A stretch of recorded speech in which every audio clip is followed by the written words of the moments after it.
Lo colonial suele designarse en bloque, de modo indiferenciado, como si fuese algo homogéneo y consensuado. Sin embargo,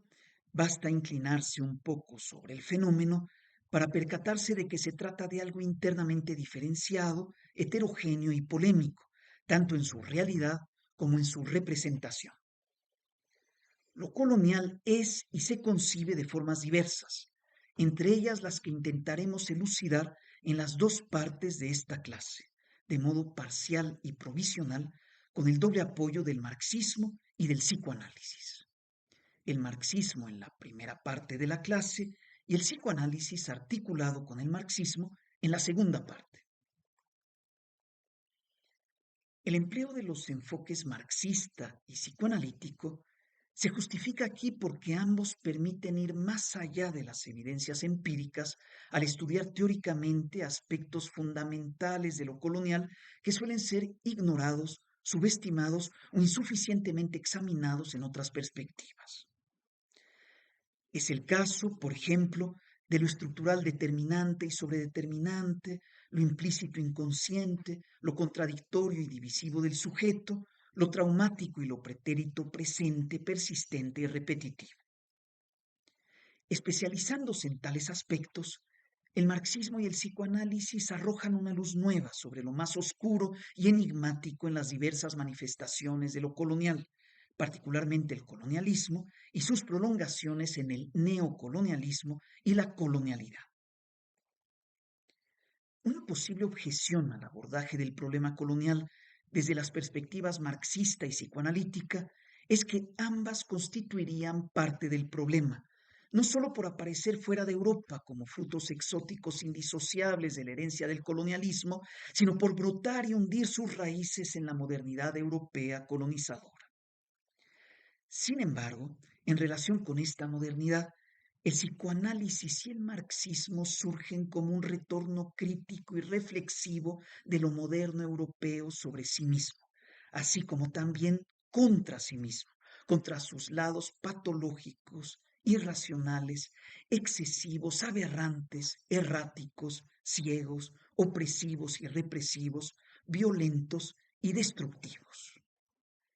Es por este retorno crítico y reflexivo que el marxismo y el psicoanálisis pueden ser valiosos aliados en el cuestionamiento de lo colonial. En su versión moderna, el colonialismo es lo que Europa impuso primero en América, entre el siglo XVI y el XIX, y luego en Asia y África, principalmente entre el siglo XIX y el XX. Se trata entonces de un fenómeno histórico circunscrito en el tiempo y en el espacio. Un fenómeno que no es, para Achille Mbembe, sino una de las formas en que se manifiesta la pretensión europea de la dominación universal. Es para dominar el universo, para dominarlo y para universalizarse al dominarlo, que Europa lo habría colonizado.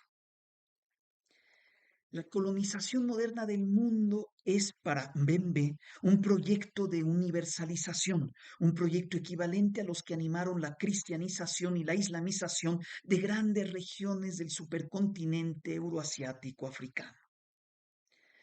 El islamismo y el cristianismo son los grandes universalismos que preceden al colonialismo y preparan el terreno para él. Este colonialismo, característico de la modernidad, es también una forma de universalismo, pero no deja por ello de ser europeo, esencial y originariamente europeo.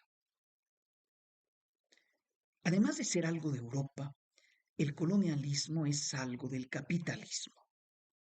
Sabemos que se caracteriza por diversos procesos cuyo denominador común, en los términos de Ania Lumba, es el de producir el desequilibrio económico necesario para el crecimiento del capitalismo y la industria en Europa. De tal modo que podemos decir que el colonialismo es la partera que asistió al nacimiento del capitalismo europeo.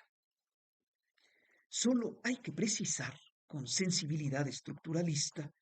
que la estructura capitalista no tarda en convertirse ella misma, paradójicamente, en la partera de su partera. la que rige y efectúa los procesos coloniales con los que ella misma se forma y se desarrolla, entre ellos la desposesión, ocupación y administración de territorios extranjeros, la sustitución o explotación de poblaciones locales, la expoliación de recursos y la dominación económica, jurídica y sociopolítica. Si la estructura capitalista se torna la partera de su matriz colonial, es en realidad porque la matriz y la estructura terminan siendo lo mismo, una misma estructura capitalista y colonial que debe estudiarse de modo estructural y no solo histórico. Desde luego que el capitalismo tiene que historizarse para comprender su origen en el colonialismo, pero si la narración de su historia excluye el análisis de su estructura, entonces, como nos alerta Marx en los Grundrisse, nos quedaremos con la impresión de que debe haber ocurrido previamente una acumulación previa al trabajo y no surgida de éste por parte del capitalista. Imaginaremos entonces que el capital es algo poseído por un capitalista que existiría desde un principio, quizás como señor feudal o como conquistador o colonizador, y que se habría hecho de su capital antes de colonizar, desposeer y explotar a los colonizados como trabajadores, cuando en realidad el capital proviene de la desposesión de riqueza y de la explotación del trabajo. De hecho, el capital no es una posesión pecuniaria más que de forma empírica y derivada, siendo fundamentalmente una estructura y un proceso estructural que posee a los capitalistas, que se personifica en ellos, necesitándolos para hacerse a sí mismo estructuralmente al explotar el trabajo a partir de la acumulación originaria posibilitada por la conquista colonial del mundo. Sin esta conquista no hay capitalismo, pero sin capitalismo no hay capital ni capitalista ni consolidación del colonialismo como un aspecto de la estructura capitalista. Con todo, aunque el proceso de acumulación capitalista sea el que termine impulsando y sosteniendo el colonialismo, no habría existido sin la colonización que lo provee de la acumulación originaria de la que brota. La acumulación originaria, el primer momento del proceso estructural capitalista, ya fue presentida tempranamente por Marx y Engels en el Manifiesto Comunista, al notar cómo los mercados de la India y China, la colonización de América, el intercambio con las colonias y otros factores permitieron pasar de la sociedad feudal a la capitalista. Como lo aclarará después Marx en el primer libro del Capital,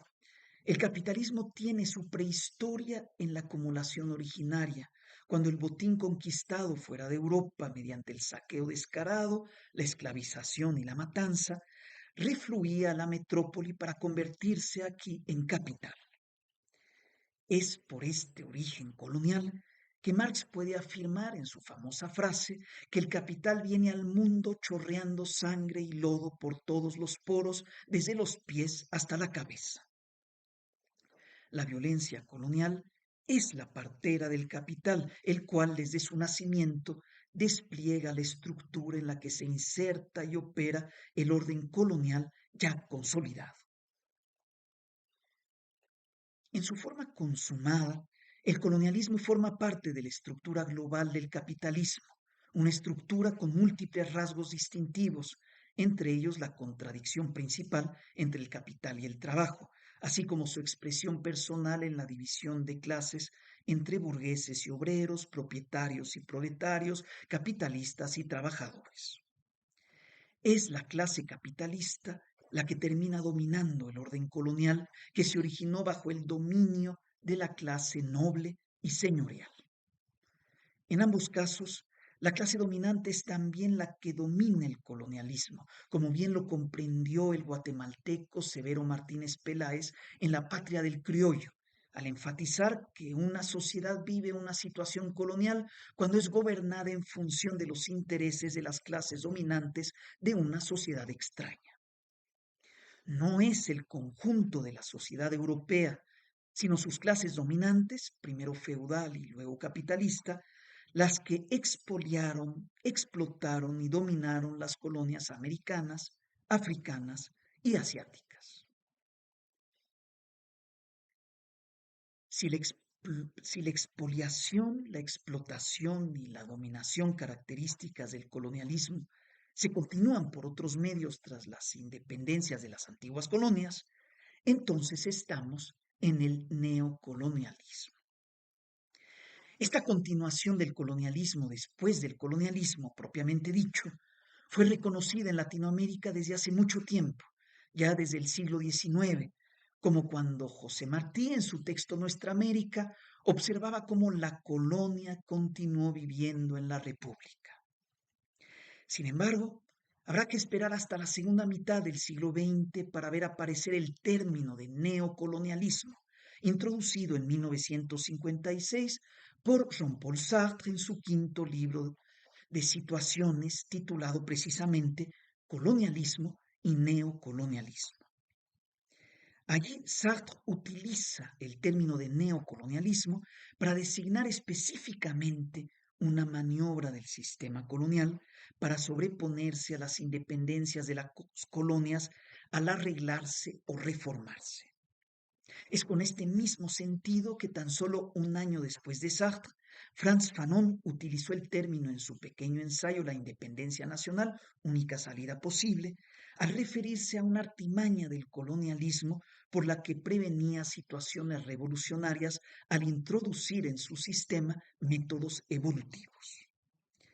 Al evolucionar para evitar una revolución anticolonial, el colonialismo se tornaría neocolonialismo.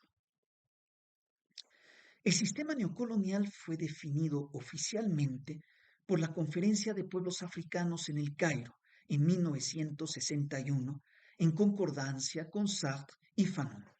como la subsistencia del sistema colonial a pesar del reconocimiento formal de la independencia política en países emergentes que se vuelven las víctimas de una forma sutil e indirecta de dominación por medios políticos, económicos, sociales, militares o técnicos.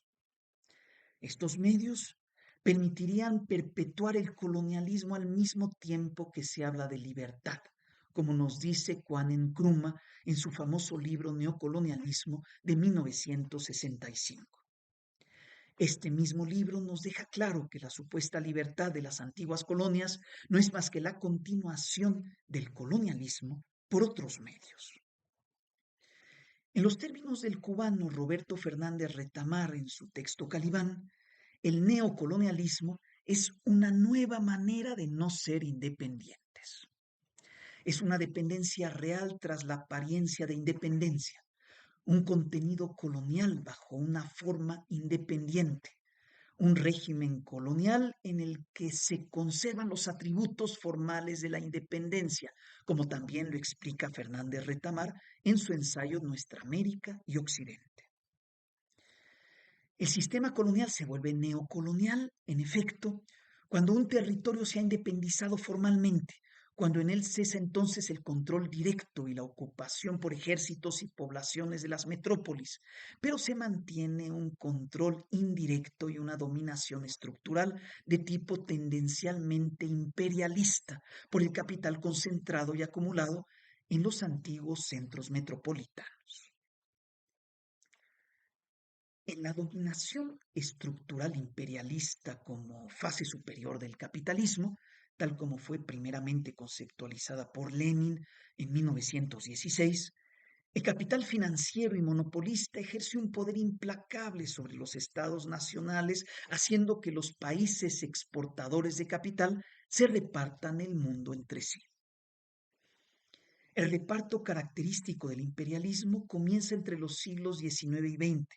adoptando formas predominantemente coloniales en África, neocoloniales en Latinoamérica y mixtas en Asia, para continuarse hasta el neocolonialismo generalizado en el siglo XXI. En esta fase imperialista, la estructura capitalista sigue siendo la estructura de lo colonial y de lo neocolonial, pero de modo cada vez más depurado, profundo y evidente. Que el capital sea el sujeto del imperialismo colonial y neocolonial es una evidencia indiscutible para cualquier mirada sagaz, como la de un personaje del indonesio Pramudia Nantatoer, que sabe muy bien que todas las guerras coloniales de su época se hacen por los intereses del capital para asegurar mercados que garanticen más beneficios para el capital europeo, un capital que se vuelve todopoderoso y que decide el destino de la humanidad. Lo que ya era verdad en el imperialismo de hace medio siglo se vuelve aún más verdadero en la nueva lógica imperialista del siglo XXI. La única mutación importante de los últimos años ha sido lo que Michael Hart y Tony Negri se representan como la globalización y desterritorialización de un capital cada vez más transnacional. Pero persiste la rivalidad entre naciones o bloques multinacionales como el europeo estadounidense que se reparten colonialmente el mundo en función del interés de sus capitales. Por lo tanto, resistiéndonos a la ilusión de novedad, aún debemos dar la razón al Che Guevara cuando preveía en 1965 en la lucha antiimperialista No tiene fronteras que el estatus colonial no es sino una consecuencia de la dominación imperialista y que por ello, mientras el imperialismo exista, ejercerá su dominación sobre otros países. Esa dominación se llama hoy neocolonialismo. Una de las primeras y mejores descripciones del sistema neocolonial se encuentra en Los Condenados de la Tierra de Frantz Fanon. Aquí el neocolonialismo se describe como un sistema en el que las potencias europeas dirigen a los países africanos y latinoamericanos, los mantienen en un estado permanente de sujeción y acumulan concesiones y garantías sobre ellos. En el mismo sentido, Che Guevara verá en el neocolonialismo un amplio espectro de procesos que van desde las intervenciones militares hasta la penetración en los países que se liberan políticamente, la ligación con las nacientes burguesías autóctonas y el desarrollo de una clase burguesa parasitaria y en estrecha alianza con los intereses metropolitanos. Al completar la imagen del neocolonialismo, podemos recordar algunas de las elocuentes protestas de Fidel Castro contra él. En 1973, por transferir la riqueza de los países subdesarrollados a los desarrollados mediante inversiones expoliadoras y préstamos leoninos. En 1979, por condenar a los pueblos del tercer mundo al control externo de sus recursos naturales, a la imposición financiera de organismos internacionales oficiales y a la precaria situación de sus economías que les merma la plenitud soberana. Y en 1992, por mantener un intercambio desigual, un saqueo de recursos y otras formas de neocolonialismo que son a veces peores que los antiguos métodos coloniales. Además de lo denunciado sucesivamente por Fanon, el Che y Fidel, el sistema neocolonial explica situaciones tan diversas como la correlación entre el desarrollo del primer mundo y el subdesarrollo del tercer mundo, la dependencia de los países tercermundistas con respecto a los primermundistas, la concentración de capital en las nuevas metrópolis coloniales como Londres o Nueva York, el abismo entre los centros y las periferias globales, el desequilibrio constitutivo de la globalización, la división internacional de clases y del trabajo, la hemorragia de riquezas que fluye incesantemente del sur global hacia el norte global y las políticas imperialistas e injerencistas de Estados Unidos y de las potencias europeas en Latinoamérica ya desde el siglo XIX o en África y Asia desde mediados del siglo XX. Hay también escenarios complejos en los que hemos visto anudarse el actual neocolonialismo con el viejo colonialismo, como es el caso del apartheid en Sudáfrica, la ocupación estadounidense de Puerto Rico o la imparable desposesión y exterminación del pueblo palestino en Israel. El colonialismo y el neocolonialismo son sistemas objetivos claramente delimitados en los planos histórico y geográfico, así como fundamentalmente económicos, jurídicos y sociopolíticos. Sin embargo, no dejan de trascender sus límites y repercutir en otras esferas, dando lugar a la colonialidad. Esta colonialidad aparece como efecto, reflejo y producto del colonialismo y del neocolonialismo, pero se distingue de ellos por ser una situación menos formal y más fáctica y estructural, más personal y subjetiva, más interior que exterior, más latente que manifiesta, más profunda, soterrada, sutil, difusa, etérea y abarcadora.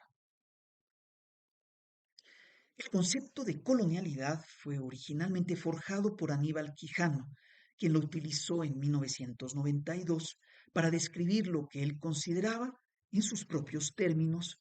el modo más general de dominación en el mundo actual. La colonialidad se gesta y se engendra en el colonialismo para después continuarse y consolidarse en el neocolonialismo, pero se distingue de ellos por varios aspectos identificados por Quijano: por dominar el imaginario de los colonizados, por ser predominantemente interna y no externa, y por operar más a través de la seducción que mediante la represión, aunque presuponga una imposición de la cultura europea y una represión de modos de conocer, de producir conocimiento, de generar perspectivas, imágenes y sistemas de imágenes, símbolos y modos de significación, así como también recursos, patrones e instrumentos de expresión.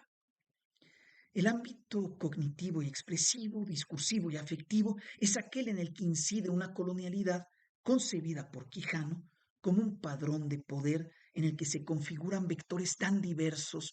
como la dominación racial, clasificaciones y jerarquías racializadas, la reducción de las sociedades colonizadas a poblaciones campesinas e iletradas, el despojo de identidades originales, objetivaciones propias impedidas y objetivaciones ajenas impuestas, la deshonra del propio imaginario y del propio universo de subjetividad,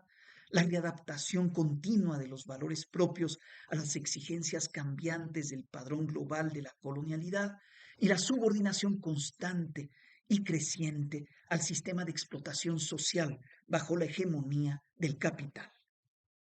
Estos vectores no pueden separarse unos de otros, operando generalmente de manera conjunta, coordinándose y articulándose en una situación estructural compleja.